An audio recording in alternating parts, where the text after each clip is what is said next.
this feeling, baby, we're invincible.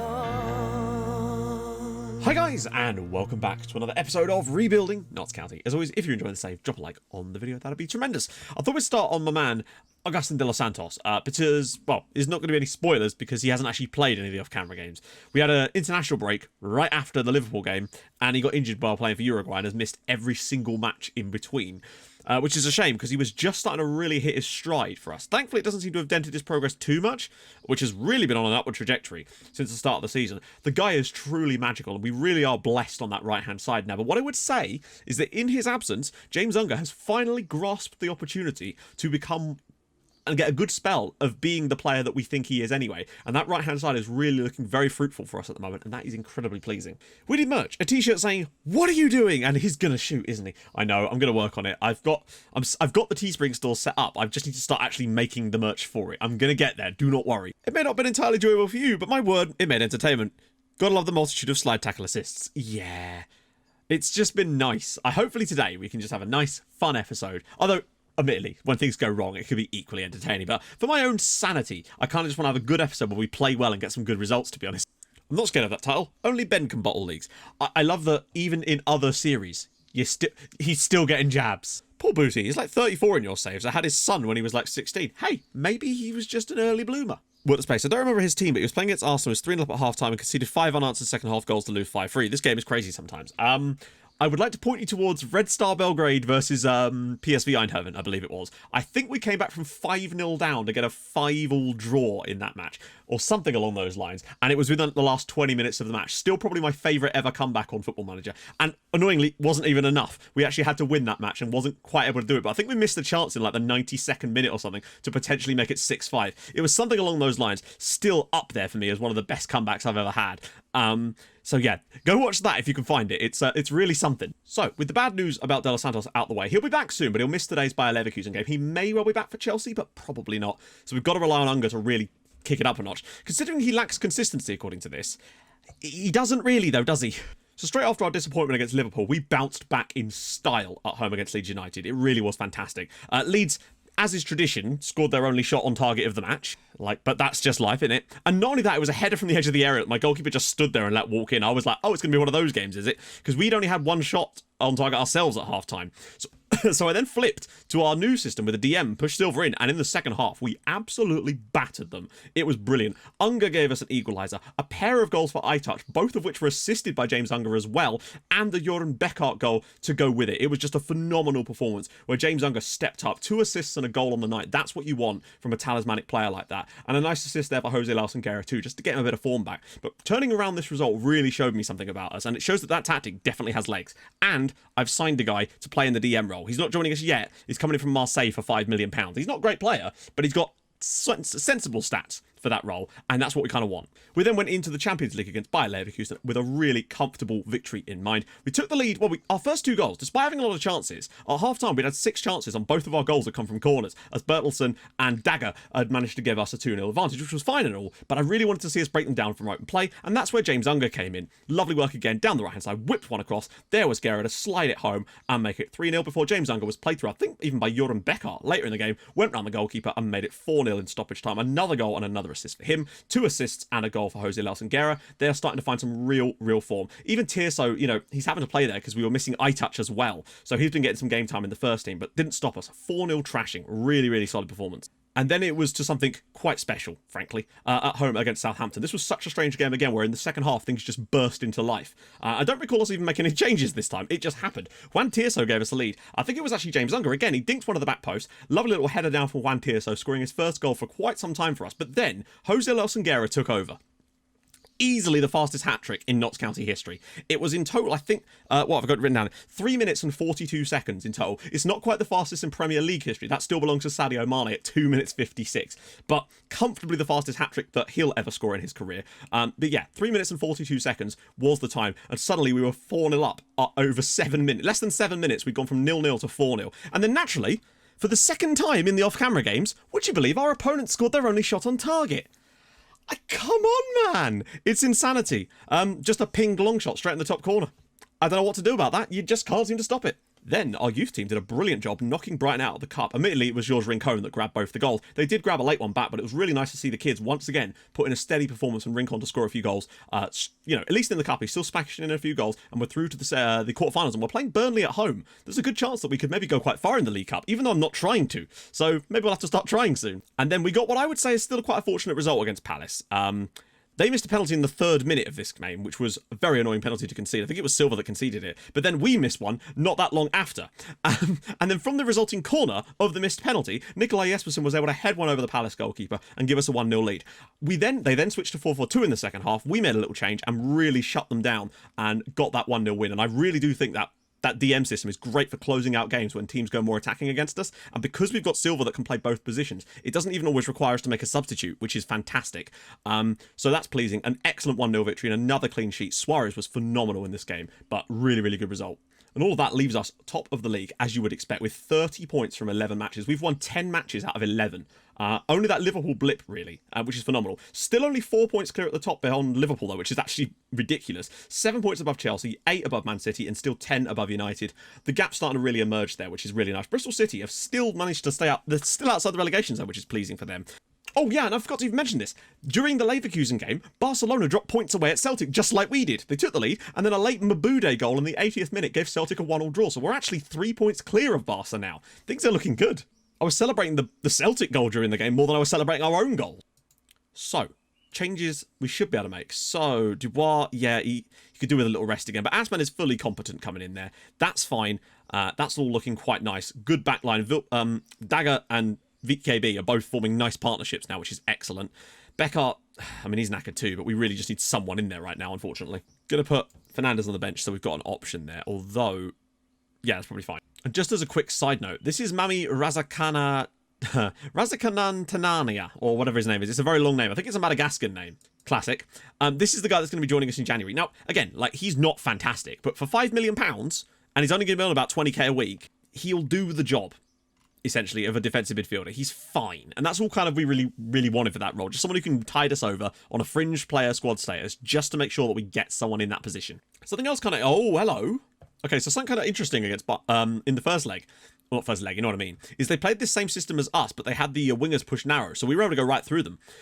I want to see how we do without changing the system. And then if things fail, we can then switch to the other one. Because I'm curious about this now that they're going 4-4-2. I feel like the sheer quality of the team should be enough for us to take control of this match. But I am a little bit curious now. We may well have to switch to our other tactic if things start to turn a little bit topsy-turvy. It really worked well against Leeds, who admittedly didn't play 4-4-2. They played that like this, but with DMs instead, and it leave a huge gap. Essentially, we'll probably switch in the second half if the game's still very, very tight, just to see if we can actually make that system work. Unger again. Back for Assman, pings it wide. Beckart. Assman, lovely. Here's Unger. He's in great form lately. He's just going past people and they're not even there. He's going to get in the box as well. Can he square it across? And he does for Guerra, and it's 1-0. That is the kind of goal we've seen so much in that off-camera period. It's James Unger's 7th assist of the season in all competitions. Suddenly, this guy is finding that kind of form. If he can actually stay fit for a period of like a couple of months, he could be lethal now. This is what I want from him. Getting into those positions, squaring it across, Guerra giving him those chances on a plate for him to put away, and we lead 1-0. Perfect start. Barcelona leads Celtic. No surprises there, but that's the kind of play from James Unger I need to see more of. And he's, to be fair, lately he's been showing it. Oh, and it's now 2-0. Greg Campbell with the assist. I touch at the back post to score his 4th goal of the year, and we are comfortably heading towards what would seem to be another victory. 3 in a row in the Champions League would be nice. But God, we could be on 12 points right now and absolutely cruising in this group had we not screwed it up against Celtic. Lovely ball from Greg Campbell, though. Just stands this one up. I touch is so good at those back post headers. Went to the far post this time. Fair play. This definitely gives me confidence going forward that we might be able to keep doing this. Beckart's into the box now. Will he get fouled? Can he square it? Goes back for Campbell. Asman. Oh, good. Look at this. Silva. And oh my God, what were we doing there? Guys, you don't need to walk it into the net, lads. Something else I've done is I've turned our defenders, their fullbacks, onto more direct passing. I find that it will allow them to play crossfield passes a bit sooner. Jean Carlos blocked again. Silva can take a good touch, find some space. Beckart. Unger. Oh, and again. Oh, come on, man. He just cannot stay fit. I'm sorry, he can't. It's just impossible to keep him fit. I mean, maybe it's not too serious, but once he gets sort of 3 or 4 matches and starts to get a bit of form together, the guy just absolutely glides through people and is just an assist and goal machine. He's just not done enough. Rincon, can he maybe turn into that now? Can he whip it across for Gary? Oh, what a lovely touch. I touch again, off the post, cleared away again. That should have been 3. I'm going to get eye touch off just because I can't afford to risk him getting injured. We'll get Tirso on for a little jaunt to the back post, and he's immediately gone and scored. Juan Tirso makes it 3-0 to Notts County as Rincon gets the assist. He's done a pretty solid job playing at right wing today, I must say. It's definitely an option, although Everton Luis also wants to know your location. But it was a nice cross in. Great to see Juan Tirso just get to that back post, and he's nowhere near as good in the air as eye touch, but yet he's straight in there and grabs himself a goal. This feels pretty comfy. It's been a pretty solid performance. Too many long shots in this game, a little bit. But other than that, wow, they've got a lot of players forward. The only way to prevent that, though, and 3-0 to Barcelona too. They've matched us, but hey, that result is done wonders for us. Another 3-0 victory. Guerra, eye touch, and Tirso. I'm concerned about James Unger, though. Right, we're back. So one thing that might come into our favour here is that Chelsea played on the Wednesday, late game in the Wednesday, and this is a Saturday lunchtime kickoff. So they'll have not had a lot of time to prepare for this, which could help us in some way. They did win 5-0 though when Ansu Fati scored a hat-trick. So. And also, James Unger, 2 to 3 weeks. So he's going to miss today's game. De Los Santos isn't fit again yet, and this could be problems. But Chelsea are not Liverpool. They're still decent, though. We've got to be careful. So Lever's out, Unger's out, Torgerson's out, De Los Santos is out. So let's see who my assistant reckons first, and we can kind of base our strategy around that. Chelsea look like they're going to play... yeah, relatively straightforward system. So they want to play Everton Luis. I'm going to compare him to Rincon, and we'll see who's actually better for that role. Because Rincon should be fairly high on the list here. He's actually not. If anything, Guerra's probably better than Rincon for that right-wing role. But I think Everton Luis is probably the guy for the job. He is on an upward trajectory. He's only played in the Cups, but I presume he's wanted by... wow, Sevilla. Yeah, I think I'd still rather have him. We've got no choice in terms of, like, strikers for match injury risk or anything, because they're both the same. But we are going to have to rest players out, unfortunately, just in order to make the squad available for this. But hopefully Chelsea will be in a worse situation. This is where Everton Luis needs to show me why. You know, I think he's not going to be picked anytime soon, but, like, he's got a chance here. I just want to see us win a big Premier League match against one of the big sides. Lately, we seem to have really flopped around. We're very good at beating the poorer sides in the league. And comfortably, and on a regular, consistent basis, which is why we get so many points a lot of the time. But we tend to sort of shy away in a lot of the big battles at the very top of the league. You know, Arsenal and Spurs we've beaten away this year, but they're not top sides. I'm talking like top 4. Those are the teams we tend to struggle against. Chelsea, Man United, Man City, Liverpool, essentially, right? We've not got the ball. But I mean, if they beat us fair and square by just absolutely outplaying us, then we can't really argue. But I really just want us to show something tonight. Try and extend that lead over Chelsea, which is really, really important. Thankfully, we're winning all the other games, which is helping. But, you know, it would really help us a lot more if we could beat the teams around us. It would give us that lead extension. That surely don't let him get that ball across. Please don't let him get the ball across. And, I mean, they are very unlucky not to be in front, I'd say. They've had 3 half chances, which is probably enough most of the time. I'm concerned. That's better. We've actually managed to control a bit of possession for a little while here. Similar against Barcelona, actually. Fernandes. Can he dink one of the back post? He does. Eye touch, surely too deep. Guerra! Oh, wow. Guerra scores the goal. Notts County 1, Chelsea 0. Ahmed eye touch. I did not see that coming, to be honest. We have not deserved that. Chelsea probably deserved the lead, quite frankly. They've had some chances, but this is really, really well worked. Fernandes with a lovely ball. But I just thought the chance had gone. But this is a beautiful first-time cross, and Guerra's got his toe on it. It's his 8th goal of the year. He is taking back that role as our main striker at the moment. Half-time, 1-0 to us, and Guerra has given us the goal. That's a big game play from him right there. And Esposito has been very anonymous so far, which is surprising, but now that I've said that, his second-half hat-trick incoming. I really just want us to finally have one of these games in a big match against one of the Premier League sides where we just grind out a phenomenally good home performance, because this would send us 7 points clear, albeit, you know, with games in hand, but still, performance-wise, it's what we need. That not so much. Will we finally get one of these matches where we don't create enough chances, concede a bit too many, and still get the win? I really just want to see it happen to know that it can, in fact, happen. Hoover. Edge of the box for Fernandes. Oh, there's a ball into the channel for Everton Luis. He's got to whip this across the box. Guerra! Oh!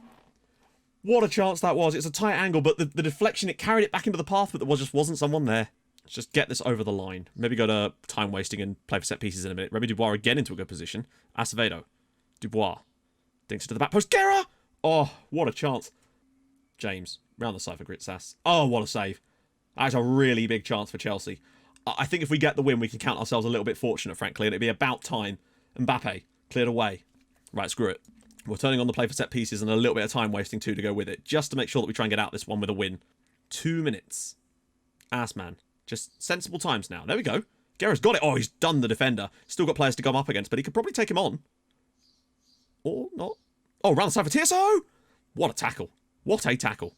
That's it. Yes! Notts County 1, Chelsea 0. Jose Lawson Guerra gives us the win on the night. Really, really good performance. Fortunate. It's undeniably fortunate, to be honest. you know, that has to be said. I think Chelsea would definitely were good value for a point out of that game, if not even more. But for once, we finally turned out a slightly grindy result and we got it and we deserved it. Well, we didn't. You know what I mean? It's just nice to get one of those results. So here's how things stand. Some other teams have played some games now. Manchester City dropped points away at Brighton. None of the other Liverpool haven't actually played yet. So we've gone 10 clear of Chelsea, 10 clear of Man City, and 10 clear of Manchester United, which is very, very important. And it means that Liverpool, we're starting to bridge a gap now between us and third place. With 11 wins out of 12, this is definitely the best start to a season we've ever had in this save. Plus 20 goal difference. We're scoring a lot of goals. We've only conceded 6 times in our first 12 matches, and we're still scoring an abundant amount. It's really, really encouraging. Very, very pleased with that. Massive win for us in the league. It kind of makes up for the Liverpool performance-wise. We ground it out a little bit against Chelsea and we got a lucky result, but the defenders stood strong. And that's really important for me. So, next episode is going to be Celtic and Barcelona, the final 2 matches in our Champions League group, because that is going to be phenomenally tough. Although what I would say, no, we've got to do both, because we could potentially, if Barcelona screw it up against Leverkusen, win the group in the Celtic match. We don't want to screw that up. So yeah, we got Burnley off camera, then we're going to come back for Celtic, and then we've got a few games off camera between before coming back for Barcelona to finish things up entirely. So tough games in there potentially. Burnley's winnable, very winnable in fact. Wolves away isn't going to be easy. Man United away and Newcastle away. 3 straight Premier League away games in between. That could really see us bottle the title a little bit if we concentrate too much. Anyway, if you've enjoyed this episode, I really hope you have. Strong performances in both matches, including against the 4-4-2, which is excellent. Then drop a like, that'd be phenomenal. If you're new to the channel, subscribe. I stream on Twitch on Tuesdays and Thursdays at 11:30 AM, so come and see that as well. And I will see you guys very soon. Thank you so much for watching. Hold your gun, capybara. Bye-bye.